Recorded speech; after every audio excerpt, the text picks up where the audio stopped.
Shalom. Shalom, papa. Gloire au Seigneur, que Dieu nous bénisse. Et nous allons prendre nos cahiers et faire notre cours pour aujourd'hui et Dieu nous bénira. Quelqu'un peut me rappeler où on s'était arrêté la dernière fois?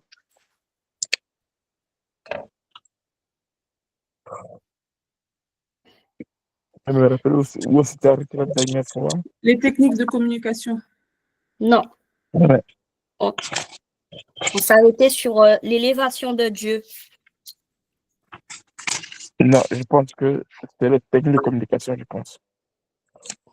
On n'a pas fait, papa. On va le faire aujourd'hui. Hier, c'était même pas le cours. Hier, c'était une introduction que je fais d'habitude, mais ça fait que je suis allé trop loin. On s'est Dans le arrêté. cours, on s'était arrêté La- sur les techniques de communication, je pense. Oui, c'est ça.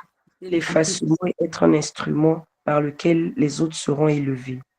C'est le 7e point. Non, on Ça, avait c'est pour donné les hier. types de techniques de communication le Oui. lundi. C'est ça. Hier, c'était pas le cours, en fait. Non, hier, on n'était pas encore au cours. C'est aujourd'hui que papa a dit qu'il allait donner le cours. Oui, c'est Ok, ça. prenez les techniques de communication.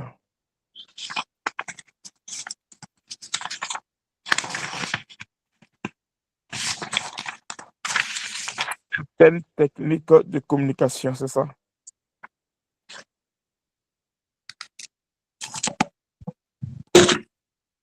Je vais commencer par ça et après, ce qu'il faut au début, je vais faire à la fin. Aïe, ça en retard. Bon, allons-y. Donc, notre cours aujourd'hui s'intitule Certaines techniques de communication. Donc, nous allons voir à présent quelques techniques de communication. 1. Quand nous prêchons, quand nous prêchons,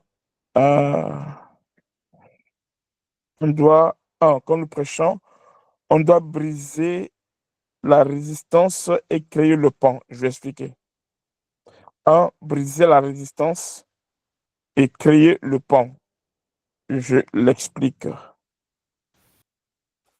Papa, est-ce que tu peux augmenter ton volume, s'il te plaît? Ah bon, ça joue? J'entends moins que d'habitude. Là, tu entends bien? Là, ça va? Ça va. C'est qui?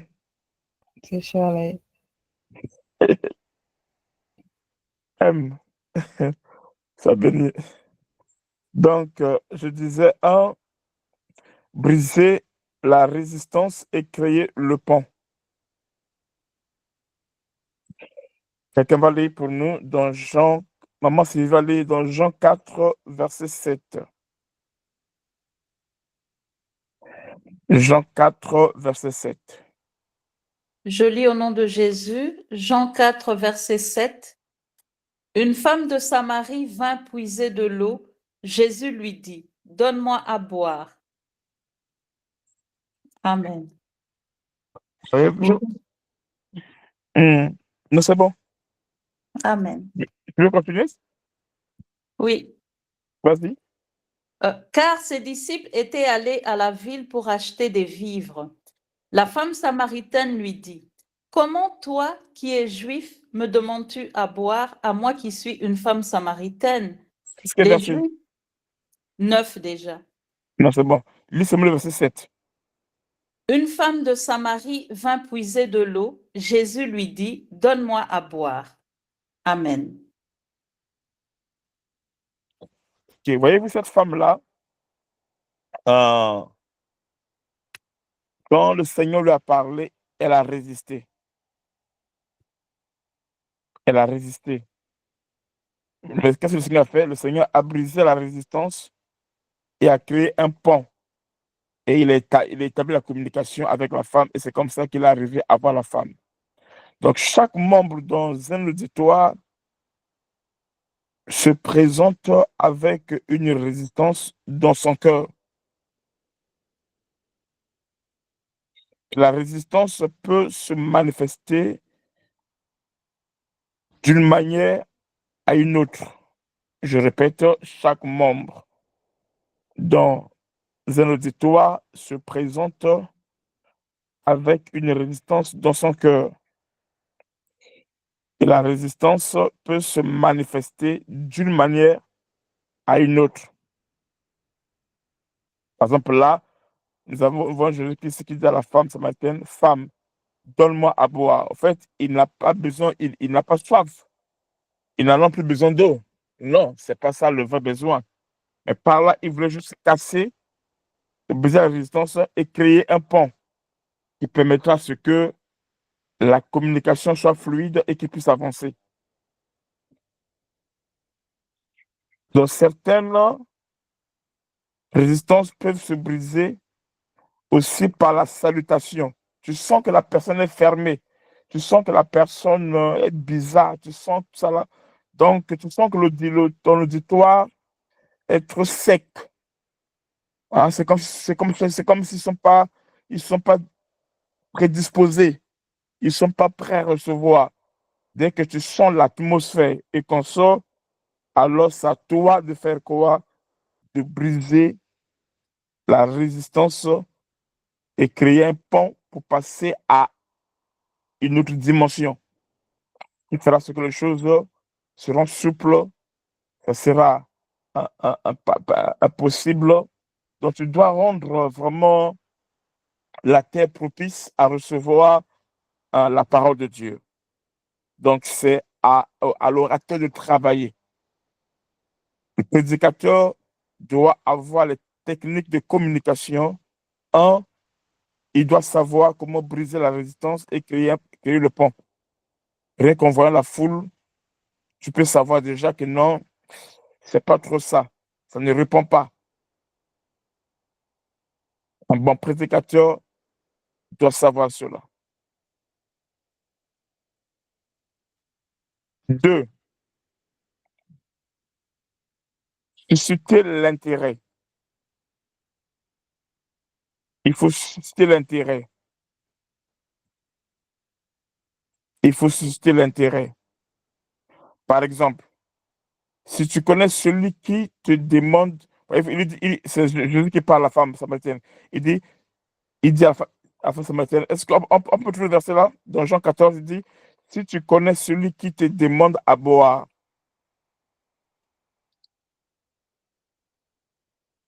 Il y a Sylvie?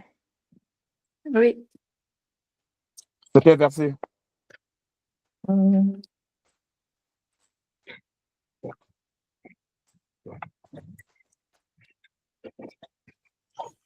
Jean 14, et Jean 4 plutôt, Jean 4. Il dit, si tu connaissais celui qui te demande à boire, c'est toi qui lui aurais demandé et il t'aurait donné de l'eau vive. C'est Jean 4, chapitre 10. 10. Verset 10. Verset 10, hein? Oui. D'accord, merci à Roger. Donc, il dit, si tu connaissais celui qui te demande à boire. Donc, ici, le Seigneur, en fait, c'était même pas tout ça là. J'ai dit au début, il n'a même pas soif. Mais il est en train de créer des techniques de communication pour ramener, parce que la femme était braquée. Pourquoi? Parce que la femme est samaritaine et Jésus-Christ est juif.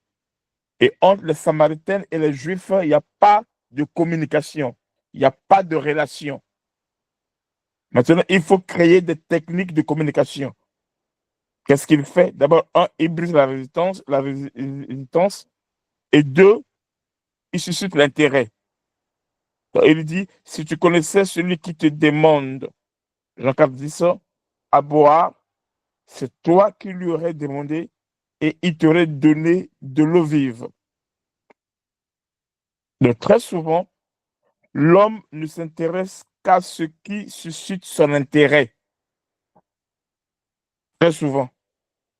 Maintenant, étant qu'orateur, prédicateur, tu dois, quand tu lis l'atmosphère, quand tu arrives à cerner l'atmosphère de ton auditoire, tu peux amener à susciter l'intérêt dans ta manière de parler, dans ton discours, dans ta prédication. Et cela va beaucoup servir. Il y a beaucoup d'exemples que je peux donner. On m'a dit que... Allô? On est Donc, là. il y a beaucoup d'exemples qu'on peut donner et qui peuvent nous aider. 3. Transmettre le message. Quand tu prêches, quand tu es prédicateur, c'est pas bon d'être trop direct. Non. Ne jamais être trop direct, surtout au début. Mais savoir dire la vérité avec amour. Parce que quand tu es trop direct, par exemple, tu dis dans certaines vérités qu'on sort trop direct, parfois ça peut blesser.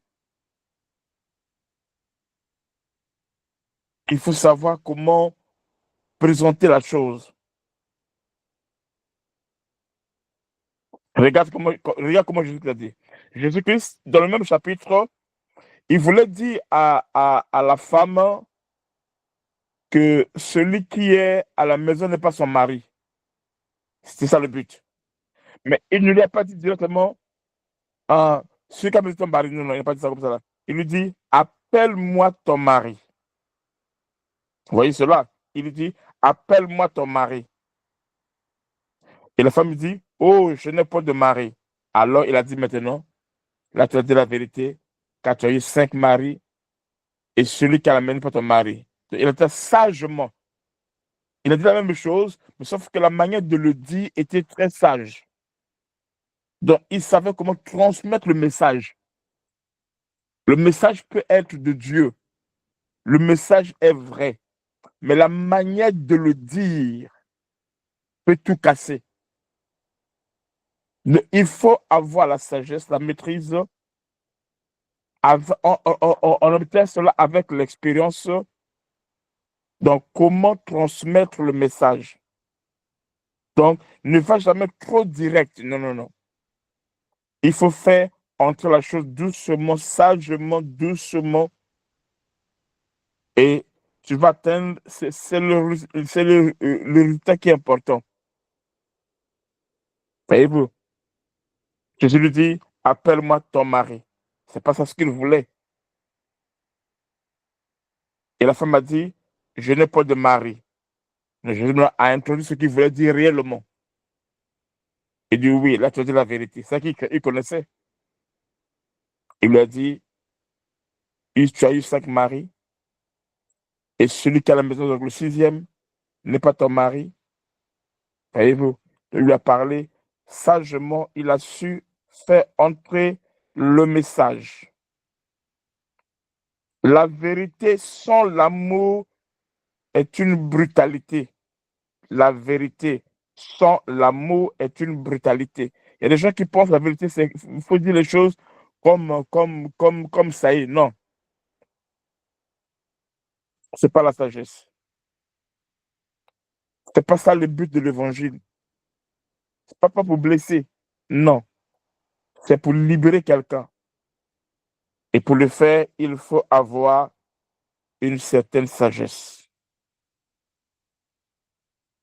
Et cela s'applique même pendant les réunions, pendant la prédication, mais le modérateur, il faut avoir une certaine sagesse. Quand tu sais que tu vas dire quelque chose qui est blessant, ou qui est direct, ou qui peut heurter certaines sensibilités, alors dis-le sagement. Tu dois apprendre à transmettre le message. Donc, je répète, Jésus dit, appelle-moi ton mari, Et elle répondit, oh, je n'ai pas de mari. Et Jésus a dit ce qu'il voulait dire. Donc, la vérité sans l'amour est une brutalité. Et l'amour sans la vérité, c'est de l'hypocrisie. D'où il faut dire la vérité avec amour. Je vais répéter. La vérité sans l'amour est une brutalité. Et l'amour sans la vérité, c'est de l'hypocrisie. D'où il faut dire la vérité avec amour. C'est ça qui passe. C'est l'erreur que Jean-Baptiste a fait. Jean-Baptiste a été décapité parce qu'il était trop direct avec le roi Philippe. Avec le roi, comment il s'appelle? C'est Philippe, comment il s'appelle? Bref, avec le roi. C'est pas Hérode, Hérodias, je sais pas. Hérodias, oui, bon, sa femme. Donc, il a été trop direct. Ce qu'il a dit était vrai. Mais tellement qu'il était direct, alors on l'a coupé la tête. Et les prédicateurs qui sont de la race de Jean-Baptiste, tellement ils étaient trop directs, alors on leur a coupé la tête. C'est aussi le cas de Élie, le Tishbitch. En parlant, il a tellement mal parlé, sans sagesse, la femme là l'a poursuivi, il a fui. Donc, il faut savoir transmettre le message. 1. Briser la résistance.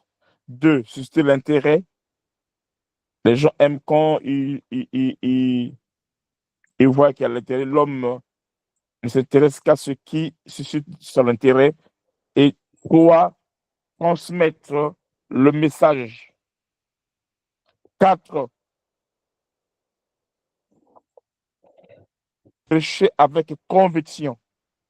On est toujours dans Jean 4, on va lire le verset 21. Jean 4, verset 21. Cathy, vas-y. Je lis au nom de Jésus. Femme, lui dit Jésus, crois-moi, l'heure vient où ce ne sera ni sur cette montagne, ni à Jérusalem que vous adorerez le Père. Amen. Répète encore le verset 21, répète encore. Femme, lui dit Jésus, crois-moi, l'heure vient où ce ne sera ni sur cette montagne, ni à Jérusalem que vous adorerez le Père.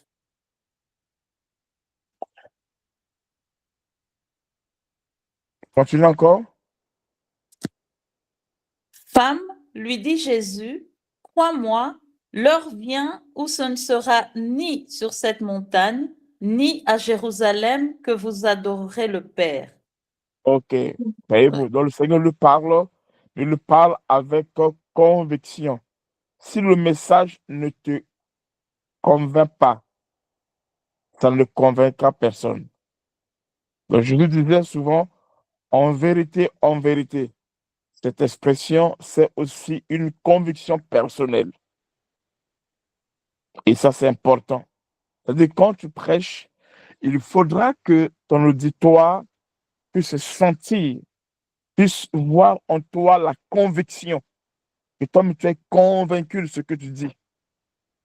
Et ce ne sont pas que des paroles, non. Mais toi, tu es convaincu de ce que tu dis. Et cela crée une force. Ça crée de l'impact à ton message. C'est aussi une technique de communication. OK? Cinquième point. Cinquième point. Faire ce que on appelle ce qu'on appelle le dilégomaï. C'est quoi le dilégomaï? Le dilégomaï, c'est le fait, en fait, le dilégomaï, c'est un mot qui vient du grec et qui signifie établir un dialogue. Elle consiste à poser des questions et à donner des réponses. Donc, tu poses des questions et tu donnes des réponses. Quand tu poses des questions, c'est pas dire que tu connais pas. Non, tu connais. Mais tu es en train, c'est une technique de communication aussi. Donc, tu prêches. C'est juste ce qu'il fait aussi. On en a lu ça hier avant-hier. Il dit, qu'êtes-vous allé voir dans le désert? Tout le le verset là. Un prophète? Non, non.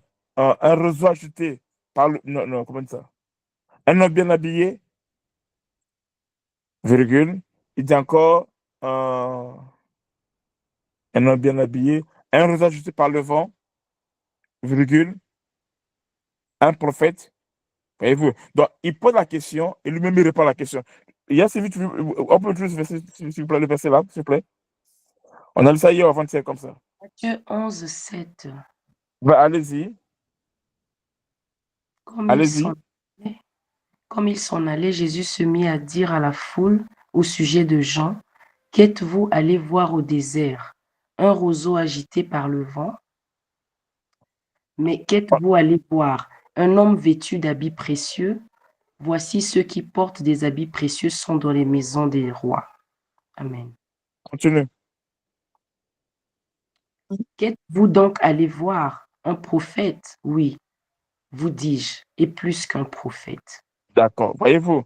Donc, ça, c'est aussi une technique. C'est Matthieu 11 combien?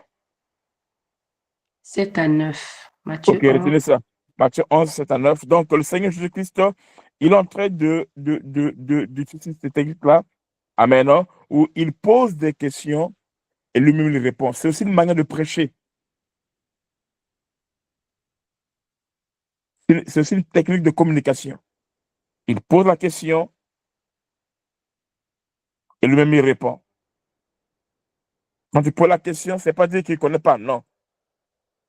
Mais c'est juste pour susciter l'intérêt. C'est une technique de communication. Ça permet de faire poser la pensée, emmener quelqu'un, capter son attention et emmener quelqu'un à réfléchir ensemble avec toi. Et ça fait bien pénétrer le message. Donc, ça consiste à poser des questions et à donner des réponses. Elle consiste aussi à poser le problème pour pousser les gens à réfléchir.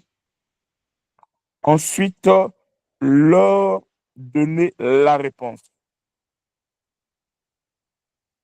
Donc, tu es là, tu poses le problème. La problématique est là et tu emmènes les gens à réfléchir et après tu donnes la réponse. Ceci est une technique efficace dans la communication qu'un prédicateur doit connaître et doit pratiquer. 6.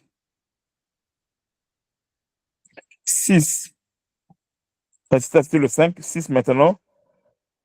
La fixation des regards. La fixation des regards.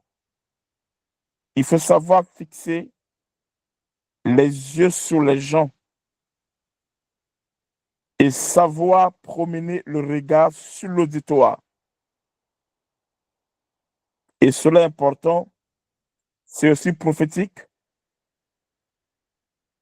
et ça te permet aussi de capter l'atmosphère, de parler dans le prophétique et ça permet aussi le peuple aussi de te suivre aussi. Donc, la fixation des regards, je disais, il faut savoir fixer les yeux sur les gens et savoir promener le regard sur l'auditoire. Et cela est très important. 7. Les expressions non verbales, c'est-à-dire ton attitude, Chaque orateur a son attitude. Chaque orateur a ses expressions non verbales qu'il pratique. Quand il monte, on sait qu'il a monté. Quand il introduit, on sait qu'il a introduit. Quand il est emporté, on sait qu'il a emporté. Il y a certaines attitudes, certains gestes. Donc, tes gestes sont des expressions symboliques qui véhiculent un message. Tout doit être en rapport avec le message. C'est pas faire des grimaces bizarres, non.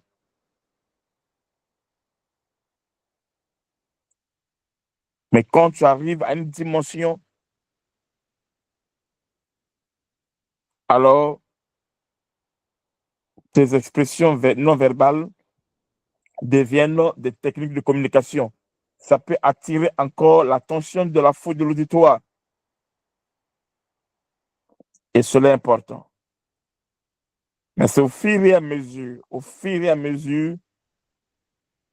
qu'on commence à pratiquer cela au fur et à mesure. D'ailleurs, c'est pas aussi pas tous les messages, toutes les prédications, ça dépend. Mais tu dois les avoir obligatoires. 8. Les alléluia et les amen. 8. Les alléluia et les amen. Si tu veux, alléluia et amen. L'abondance d'alléluia et amen gêne l'auditoire et accuse le prédicateur. Quand il y en a trop, quand c'est exagéré,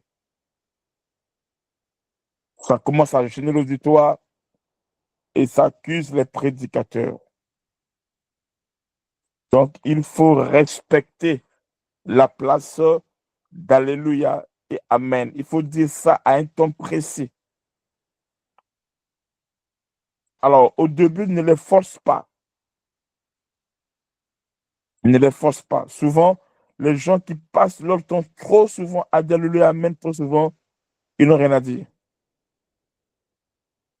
Attention, je ne dis pas qu'on ne doit pas dire alléluia, amen, c'est pas ce que je dis. Mais quand on exagère,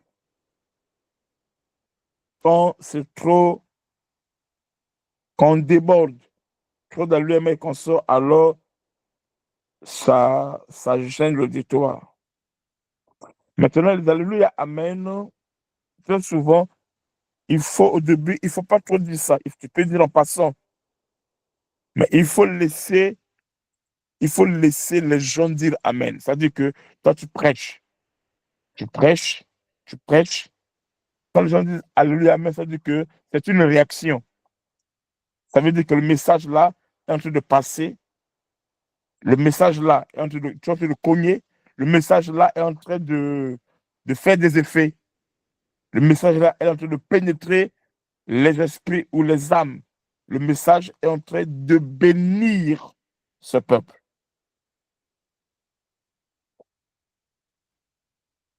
Maintenant, alléluia, amen aussi peut intervenir lorsque tu es en train de soutenir un réma.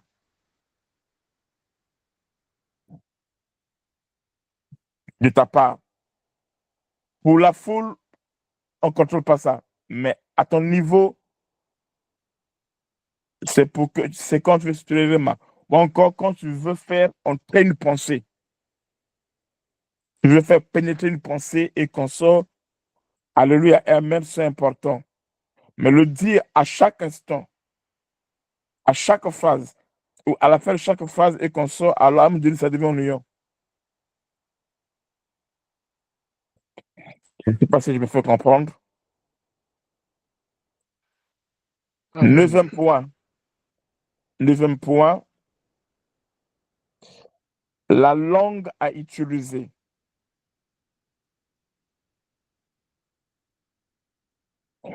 Est-ce que prêcher en lingala? Est-ce qu'il faut prêcher en créole? Est-ce qu'il faut prêcher en anglais, en français? Quelle est la langue que peut utiliser facilement? Le prédicateur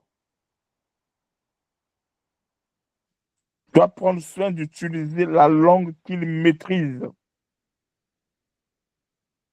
et celle que l'auditoire comprend mieux par contre.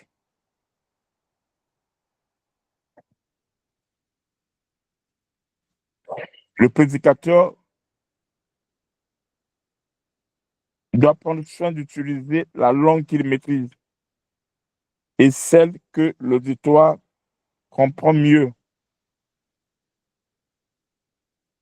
Alors, si l'auditoire ne comprend pas mieux, alors il faut qu'il utilise un interprète. Mais d'abord, lui-même, il doit prêcher la langue qu'il maîtrise mieux.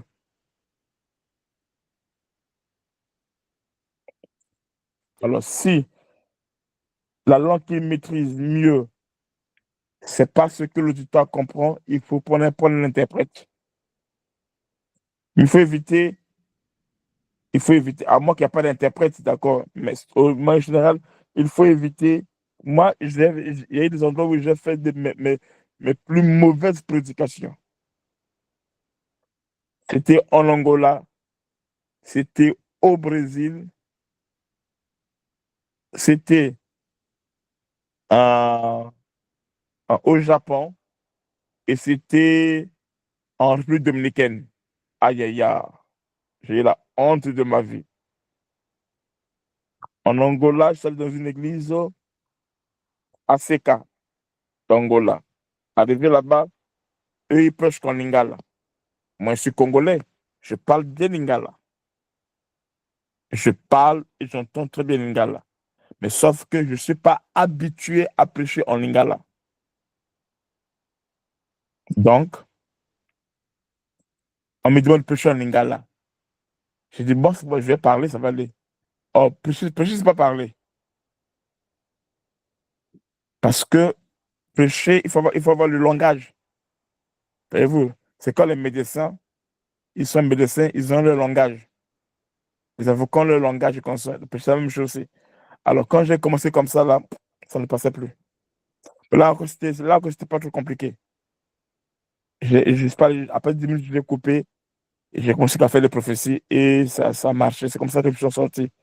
Mais quand j'arrive, par exemple, à Rio, j'arrive comme ça, là, c'est compliqué. D'abord, on parle le portugais. Rien que mon interprète, comment m'emmener en français, le français qu'il parle, j'ai du mal à comprendre son français déjà. Je dis, Seigneur, c'était compliqué. Et c'est le troisième jour qu'on m'a mené, on m'a envoyé un Congolais qui était je pense, à Brasilia, qui est venu et c'est lui qui m'a bien interprété. Et j'étais obligé de faire des scanners à la radio pour attirer encore la foule. Voyez-vous? Donc, il y a des endroits comme ça là. Donc, il faut prêcher. Prêcher la langue que tu maîtrises bien, mieux, c'est pas mauvais.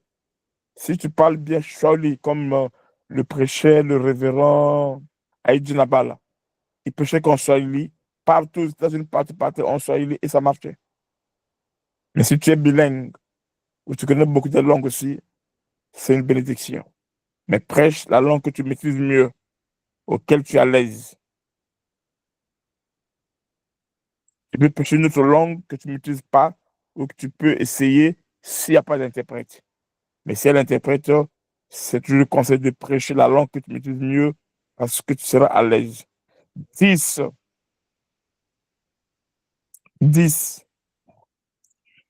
Notre technique de communication. 10.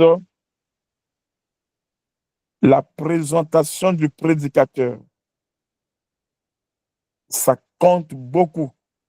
Surtout quand vous recevez un visiteur. Donc, quand tu es modérateur, le modérateur, ce n'est pas faire les éloges des gens, n'est pas ça. Mais le modérateur doit savoir comment introduire un prédicateur. Et ça, c'est une des choses qui me manque. En Afrique, ils sont très forts en ça. Par exemple, quand vous avez des cérémonies officielles où il y a des visiteurs, des étrangers, consorts, qui ne connaissent même pas ton pasteur, ou le leader, ou la personne qui passe, tout ça là, s'il y a un bon modérateur qui sait comment introduire l'orateur, déjà, par l'introduction de l'orateur, vous communiquez quelque chose. On peut voir ça dans la Bible. Tu vas voir Jean-Baptiste, Jésus-Christ est le Fils de Dieu. Mais personne ne le connaissait. Il a fallu qu'un jour, que Jean-Baptiste puisse l'introduire en disant, voici l'agneau de Dieu qui ôte les péchés du monde. C'est comme ça qu'il lui a présenté.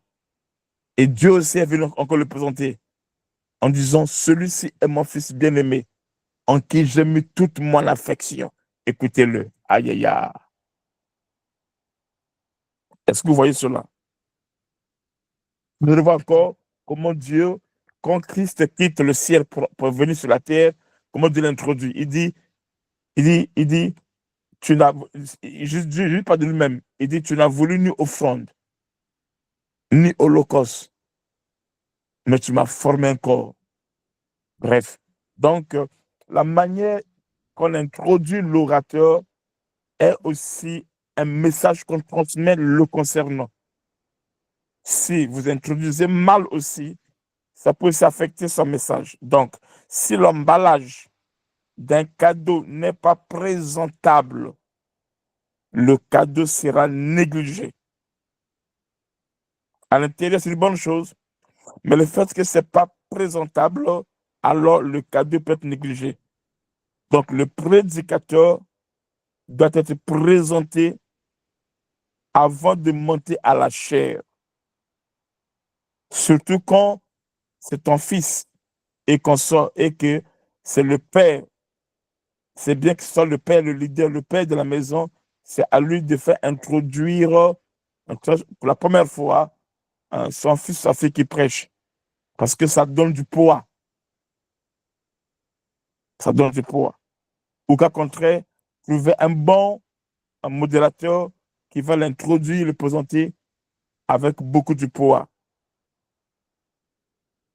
Vous comprenez? Je répète, si l'emballage d'un cadeau n'est pas présentable, le cadeau sera négligé. Le prédicateur doit être présenté avant de monter à la chair.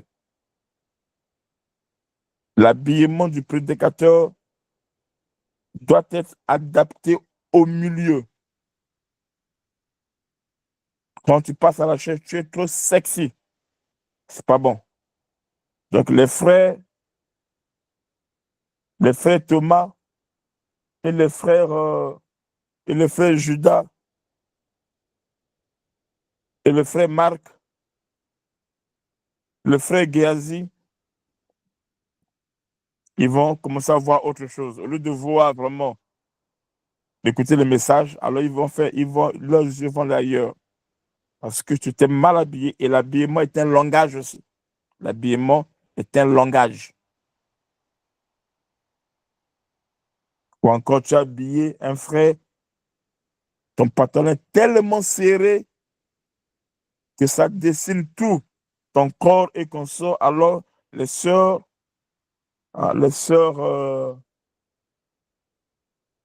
qui?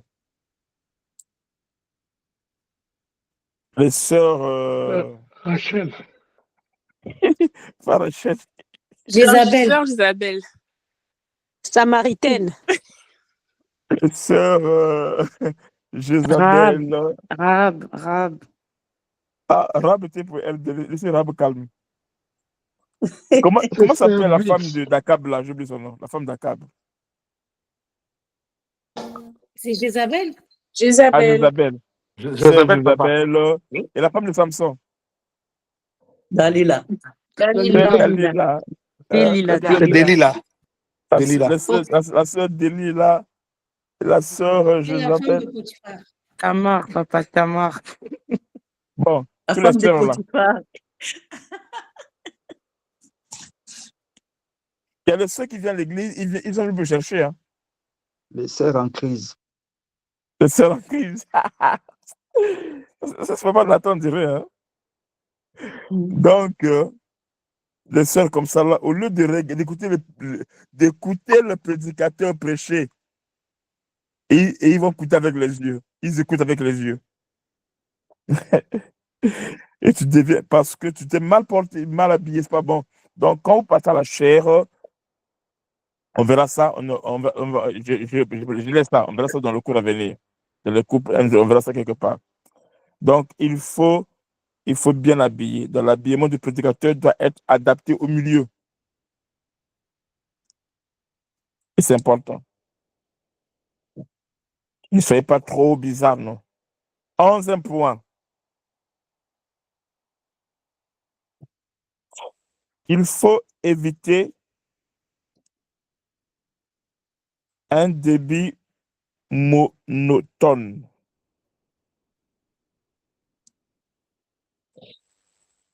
Donc, il faut savoir varier le temps et la vitesse. À un moment, il faut hausser la voix. À un autre, il faut la rabaisser. Et c'est important. Ça, on a vu ça déjà. 12e point. La lecture biblique. Il faut éviter d'interrompre le message pour faire la lecture.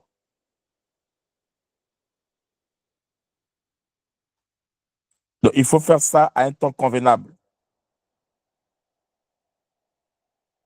Et quand tu lis, il ne faut jamais lire l'entête des versets bibliques. Tu peux lire ça, par exemple, si tu es en train d'enseigner et tu veux que les gens sachent c'est quoi l'idée générale du chapitre. Là, ça peut arriver. Mais au temps normal, on ne lit pas ça. On lit les versets.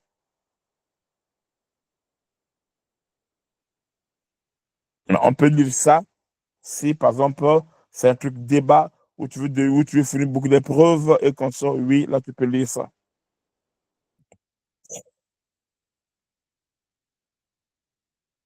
Il faut avoir au moins un verset de base et 2 passages bibliques. Donc, un verset de base de ton message et en plus 2 ou 3 passages de toi que tu vas lire pour venir renforcer le verset de base. Mais quand vous lisez beaucoup, après les gens s'ennuient. La lecture doit se faire après l'introduction, avant le développement. Et c'est important. 13e point, les cantiques, les chansons. Donc, les cantiques qui doivent accompagner le message, les cantiques qui accompagnent le message doivent être en harmonie avec le thème. Donc, tu prêches sur le Saint-Esprit et tu mets les cantiques de la repentance. Ça ne colle pas. Tu prêches sur l'enlèvement et tu mets le cantique Maclan à Jésus-Christ, le sang de Jésus. Ça ne colle pas. Dans les cantiques que tu dois demander, il faut demander, ou si toi tu veux chanter, il faut que ça soit en rapport au moins avec le thème. Ça veut dire que tu es dans le même esprit entre la chanson prophétique, entre l'adoration et le message. Les choses, il faudrait que ça collabore, que ça puisse aller ensemble.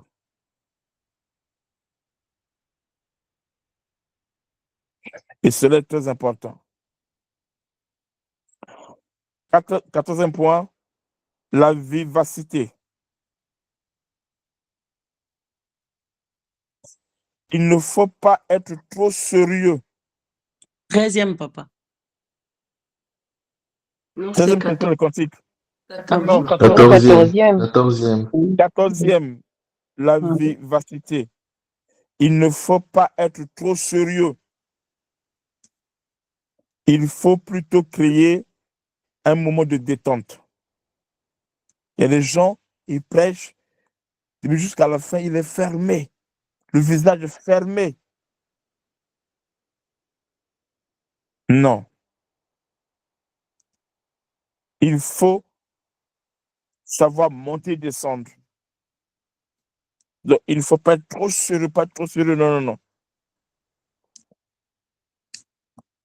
C'est vrai que ça peut parfois aller avec le message, je sais. Je suis très conscient de ça. Mais après, il faut se détendre. Sans ça, parfois, les gens, au lieu d'écouter le message, alors ils ont juste gardé, le papa, il est suite, hein. Le papa, là, lui, il blague pas, hein. Et ils vont te surnommer vieux Jean-Baptiste.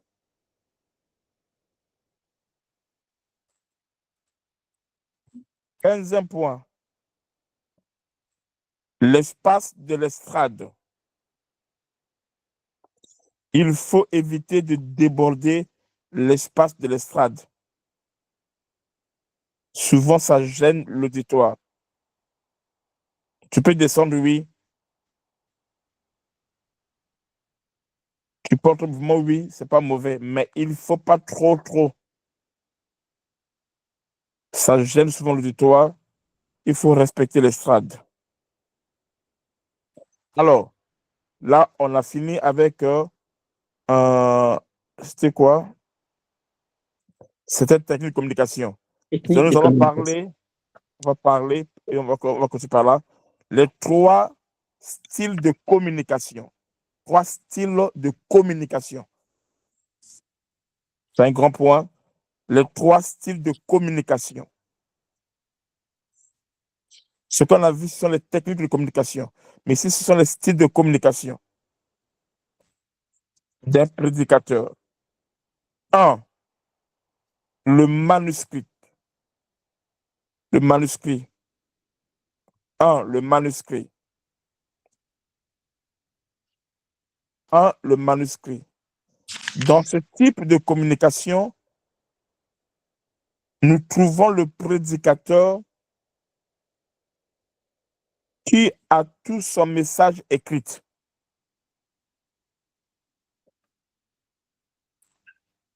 Donc, dans le manuscrit 1, dans ce type de communication, le prédicateur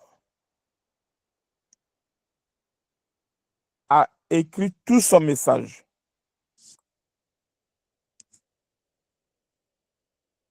Donc, nous trouvons le prédicateur qui a tout son message écrit et sans rien en tête. Dans sa tête-là, il n'y a rien. Donc, tout ce qu'il doit parler là, c'est écrit. Mais dans la tête, il n'y a rien. Et il est concentré à tout lire pendant la communication. Ce style est mauvais. Pour un début, on peut accepter. Mais à un moment donné, il ne faut pas être comme ça. Parce que tu finiras par faire de mauvaises prédications. Donc, le style manuscrit, c'est un style où le prédicateur a tout son message écrit et sans rien en tête. Il est concentré à tout lire pendant la communication. Ce style est mauvais. Prêcher n'est pas lire. Ce n'est pas faire une lecture. Ce n'est pas un discours que tu fais où tu dois tout lire. Non. Si tu le fais, à un moment donné, tu vas te perdre, obligatoire. Et c'est pas bien que tu prêches. Tu ne regardes pas les gens, tu regardes juste ton message. Non. Ce n'est pas un discours. Prêcher n'est pas lire. Pour un début, ça se comprend. Mais à un moment donné, il faut travailler. On verra comment faire. 2.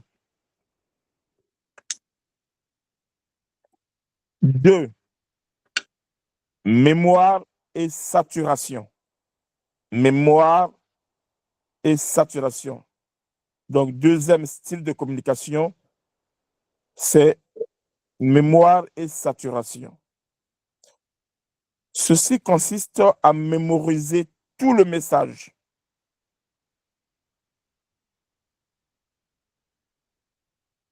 Tout le message et le communiquer sans lire.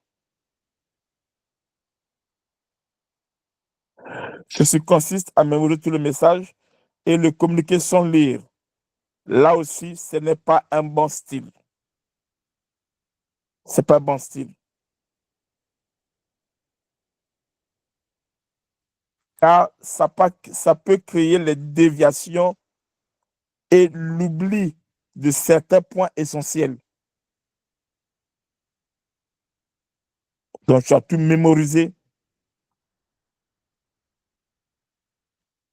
Alors, cette mémorisation, ça peut créer des saturations.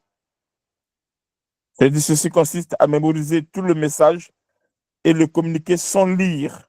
Ceci n'est pas un bon style, c'est pas bien, car ça peut créer les déviations, l'oubli de certains points ou des points essentiels. La saturation consiste à reconnaître le sujet dans toutes ses formes et ça peut créer des histoires.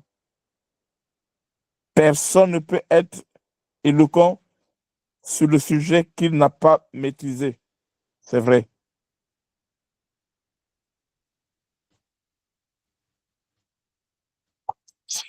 Attention.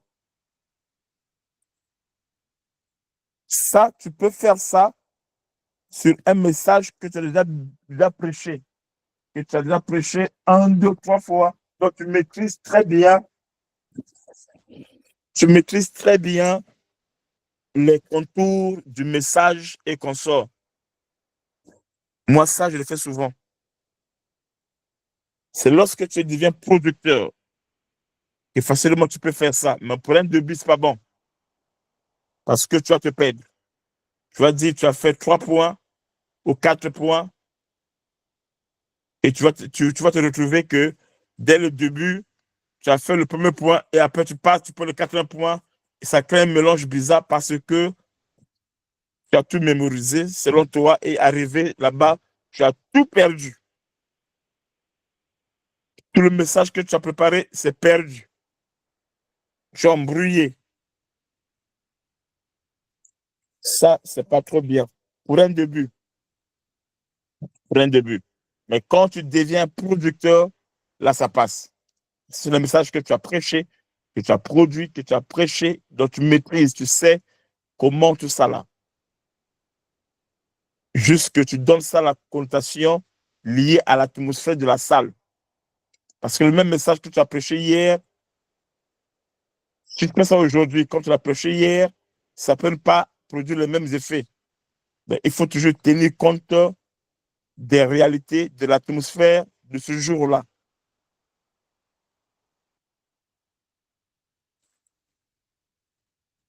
Alors, j'ai dit le premier, le manuscrit, c'est mauvais.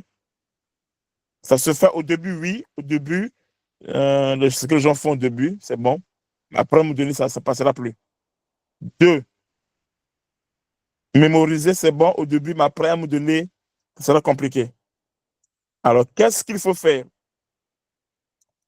Donc, quand tu fais le manuscrit, j'ai dit c'est mauvais. 1. 2. Quand tu fais mémoire et saturation, je dis c'est mauvais. Mais ça peut se comprendre. Un début, ça peut se comprendre.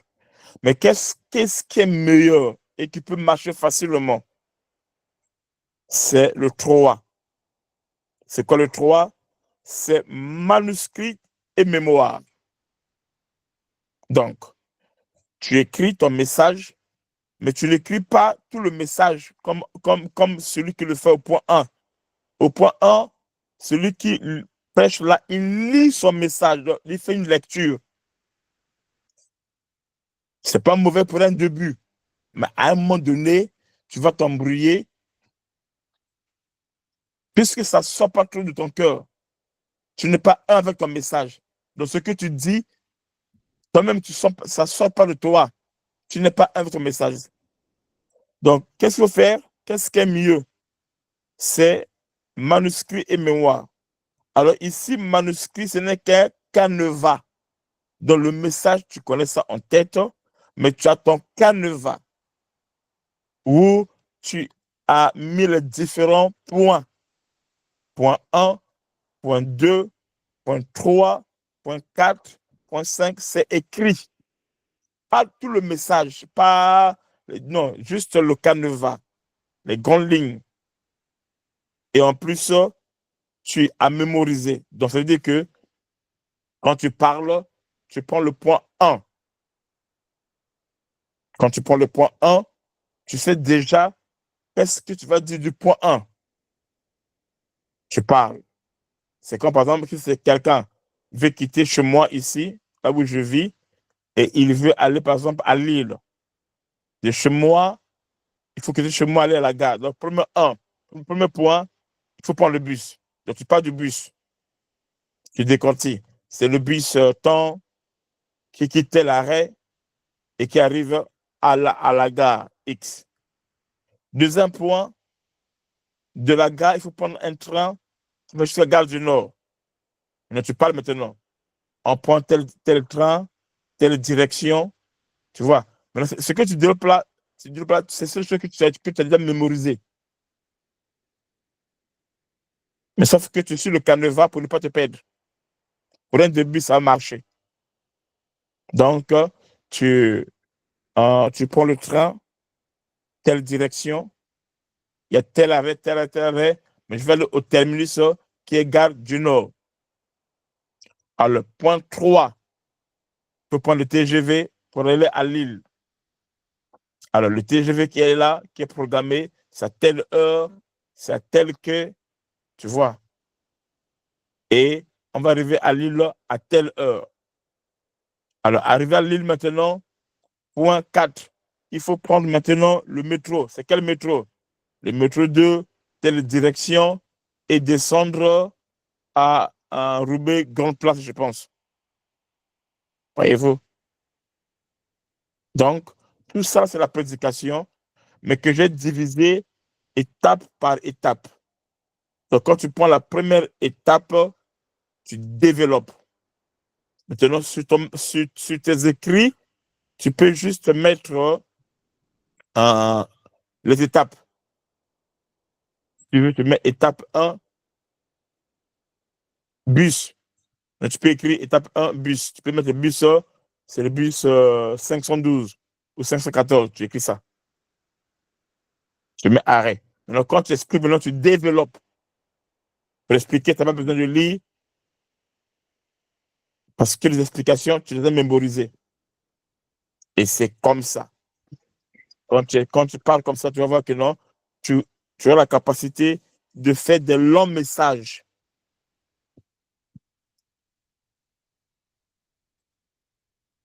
Donc, le point 3, c'est manuscrit et mémoire. Ça, c'est l'une des bonnes méthodes. Ceci consiste à mémoriser le message et le mettre en grande ligne par écrit. C'est l'un des bons styles de communication. Maintenant, si c'est un message que tu as déjà bien maîtrisé comme ça, tu n'as plus besoin de tout ça là. Là, tu peux maintenant appliquer la méthode 2 qui est mémoire et saturation, parce que tu connais déjà. Est-ce que vous me comprenez?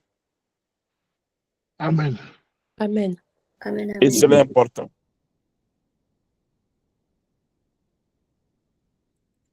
C'est vraiment important et très important. Amen. Donc, les trois types styles de communication plutôt, il y a le manuscrit, il y a mémoire et saturation, et enfin, il y a manuscrit et mémoire.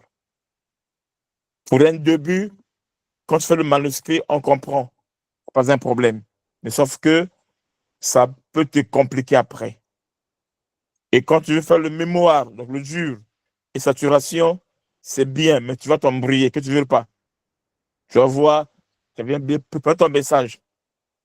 Mais après la prédication, toi-même tu es dessus. Parce qu'il y a des points qu'il fallait dire que tu as oublié. C'est vrai qu'après, quand tu finis, ça revient. Ah, mais pourquoi je n'ai pas dit ça là là? Ah, tu es dessus même.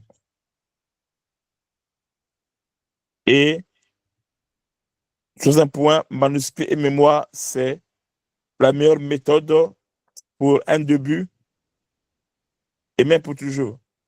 Mais une fois que tu as beaucoup travaillé, beaucoup travaillé, tu pourras revenir facilement sur le point de mémoire et saturation parce que tu as la maîtrise.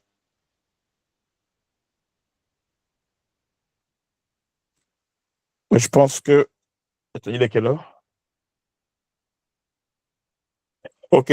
Aujourd'hui, on va s'arrêter par là pour aujourd'hui. Nous allons, demain, nous allons parler sur ce qu'il faut savoir sur la communication. Ce qu'il faut savoir sur la communication. On verra ça demain. Alors, est-ce qu'il y a des questions?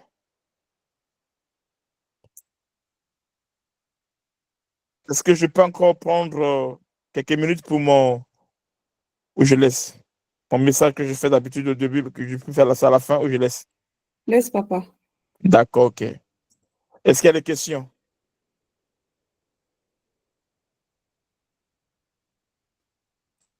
Est-ce qu'il y a des questions?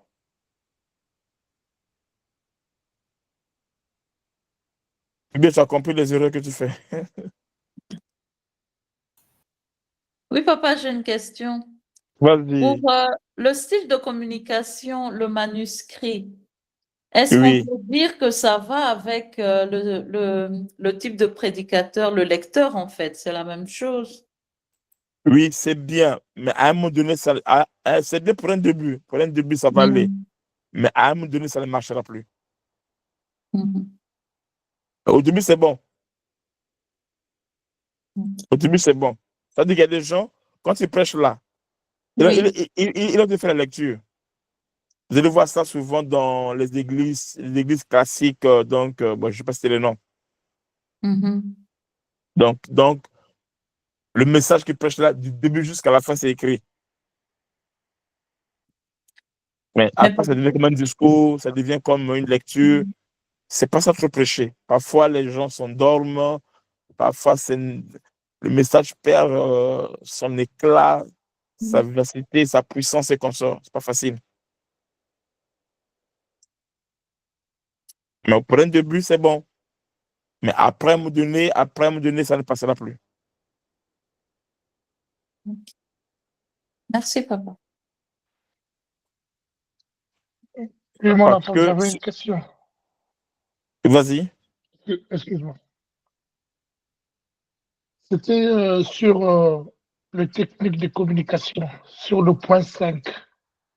Est-ce que tu peux encore éclaircir un peu sur Eddie Gomaï? OK.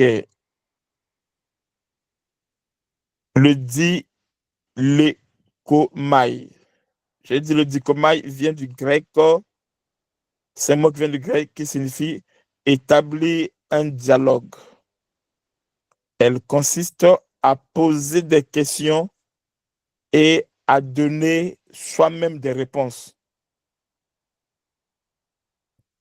Donc, quand tu prêches, tu poses des questions et toi-même tu donnes des réponses. Ou encore, tu poses des questions et le peuple donne des réponses et toi tu commentes. Tu vois ça avec Jésus-Christ? Il dit aux apôtres, il dit, les pharisiens disent ceci, cela, mais vous, que dites-vous que je suis? Par là, il éveille leur curiosité et les gens disent que non, les gens, Jérémie, on dit qu'il est Ésaïe ou les des prophètes. Et c'est Pierre qui dit, tu es le Christ, le Fils de Dieu. C'est là où il voulait les emmener. Ou encore, lui-même, il pose la question. Comme on vient de le dire, il dit aux apôtres, qu'allez-vous voir au désert? Quand il pose la question comme ça, c'est pas qu'il connaît pas, il a la réponse. Mais c'est une technique de communication. Il dit, un homme bien habillé, un roseau agité par le vent, ou un prophète. Donc, c'est une manière de prêcher auquel, à un moment donné, tu poses des questions et tu réponds. Comme tu peux répondre, ou bien tu peux faire à ce que la foule puisse répondre. Par exemple, je sais qu'à cette question, tu dis, par exemple, tu traites un sujet auquel tu as une profondeur dont tu supposes que la foule n'a pas cette profondeur. Mais au moins, ils ont une idée. Alors, pour leur quitter de leur idée à ton idée à toi, de leur compréhension à ta compréhension à toi, tu fais quoi? Tu leur poses la question d'abord, ils vont répondre selon leur question à eux, leur compréhension à eux. Ce qui serait juste. Et une fois qu'ils ont répondu comme ça, sur la base de ce qu'ils ont répondu, maintenant, tu les emmènes dans la dimension à toi. Et là, ils vont mieux comprendre, ils vont mieux assimiler et ça va passer facilement. Donc, tu poses la question. Par exemple, tu pèses sur la dîme. C'est quoi la dîme? Ils vont dire c'est un dixième, tout comme ça. Au moins que tu veux parler de la dîme comme la part de Dieu, la part qui revient à Dieu. Donc ça c'est une dimension qui n'a rien à voir qu'avec un dixième. Parce que quand je parle d'un dixième, pour eux, la dîme, c'est quoi? C'est que j'ai travaillé et de mon salaire, il y a un dixième. Oui, mais il n'y a pas que ça. Si par exemple, ton mari te donne de l'argent, dans ce qu'on te donne là, il y a la part de Dieu, c'est aussi la dîme. Donc, il n'y a pas eu de travail. Ce n'est pas le 1 dixième de tes revenus. Non. Donc, en laissant les gens parler comme ça, là, tu fais quoi? Tu les emmènes à une autre compréhension. Et tu fais de la compréhension. Donc, c'est à peu près ça. C'est comme Dieu. Il demande à Ézéchiel. Il dit à Ézéchiel, fils de l'homme, est-ce que ces eaux-là, comment il dit ça? Qui peut m'aider? Comment il dit ça? Ces eaux-là, vivront-ils? Comment on dit ça? Pourront-ils revivre? Ok. Voyez-vous? C'est le même style. Ézéchiel dit ça, j'ai dit non, je ne sais pas, toi tu connais. Quand tu poses la question comme ça, là, pas que je connais pas, Dieu connaît. Mais Dieu veut révéler quelque chose dans la mémoire, dans la compréhension d'Ézéchiel. Il dit à Moïse, qu'as-tu dans tes mains? Attends, Dieu connaît, il sait, oui. Mais il veut le faire parce que de ce qui est dans ses mains-là, il va l'amener une dimension. Il dit le bâton. Alors, il s'appelle, jette ça. Donc, quand les questions posées comme ça, là, c'est pas que les gens ne savent pas, c'est parce qu'on va amener les gens dans une autre dimension.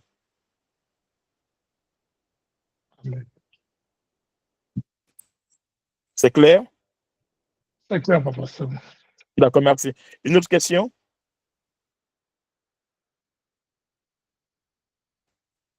Quelqu'un a une autre question ou c'est bon?